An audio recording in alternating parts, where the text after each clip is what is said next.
महाराष्ट्राच्या शेतकऱ्यांना न्याय द्या।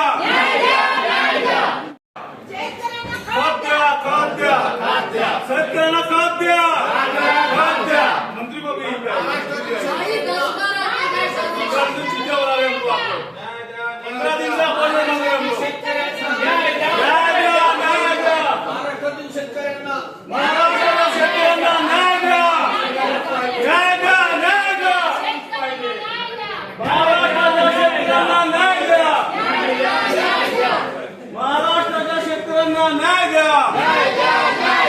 महाराष्ट्राच्या शेतकऱ्यांना न्याय